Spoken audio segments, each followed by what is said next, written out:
Right, we're going to start off today's lesson with a quick activity which is called Synonym Circus. So in Synonym Circus, what you need to do is you need to choose a word.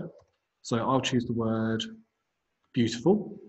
And you need to think of as many words which are synonyms of that word. So a synonym is a word that has exactly the same meaning or a very similar meaning. So thinking about the word beautiful, if you were describing something in Mexico as beautiful, like for example, the beautiful weather, what other words could you use instead? I would like to pause the video.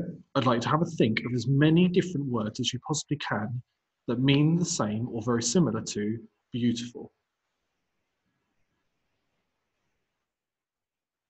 Now that you've had the chance to think of as many words as you can that have the similar meaning to beautiful, we're now going to pop the balloons and see what words we've got that mean similar to beautiful. And if you've got them, then you can give yourself a point. So we'll pop, first of all, the purple balloon. Exquisite. Oh, that's a very posh word.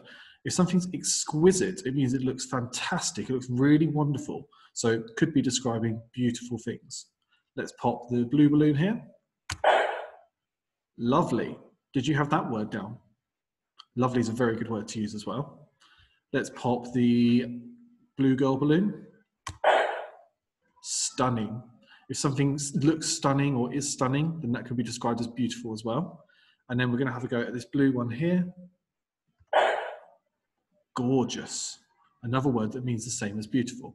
I wonder how many of those words you've got. Maybe you didn't get any of them. Maybe you've got a list of other words that also mean the same as beautiful. Now, the reason why we do an activity like this is because we want to try and make sure we're varying the words that we're using in our writing. We're not just using the same words again and again, but we're varying what words we use to make our writing more interesting to the reader. So rather than just describing the weather as beautiful 3 times, we could use the word gorgeous or stunning or lovely or exquisite to describe that weather as well.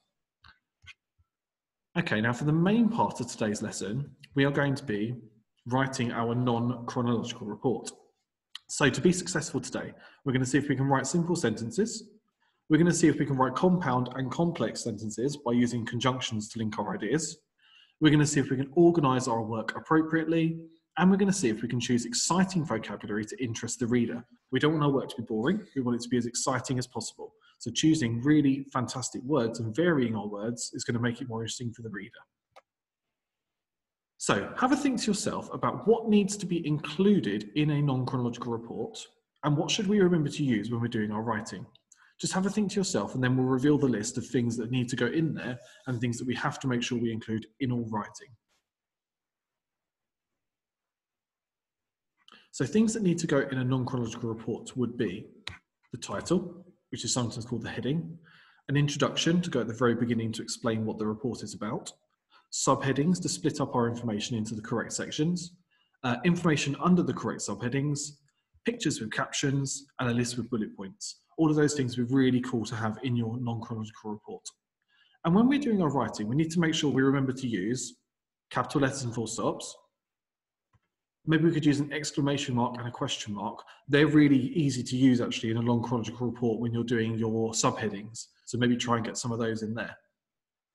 Commas or bullet points, maybe a mixture of the both. At least one of these conjunctions, and, but, or, so, or because, to make our compound sentences. At least one of these conjunctions, if or when, because we can make a complex sentence using that. Or even, though, or which. And of course, we need to remember our pictures with captions as well to go in our writing. So we planned our ideas yesterday, and using our planning, we're going to see if we can write our own non-chronological report today. So if you have a look at my one, I had my title yesterday, that goes at the very top.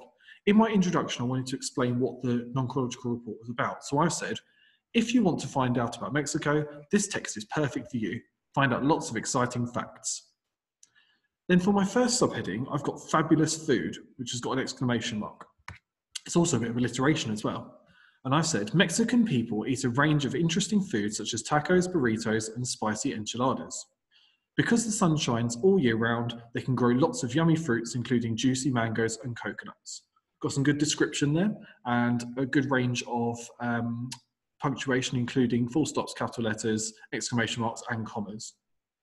Then in my second subheading, I've used a question. I've got, what is the weather like? Unlike the UK, Mexico experiences wet and dry seasons.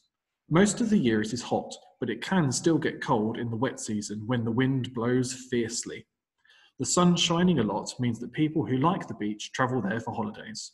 So I've used coordinating conjunction in that sentence as well, and I've used a subordinating conjunction up here as well. So I've varied my sentence structure and made it interesting for the reader. I've also got my pictures, and I've got my captions underneath. A lady eating a burrito and a beautiful, relaxing Mexican beach. So using all of my planned ideas from yesterday, I've made my non-chronological report. I'd like you to do the same today.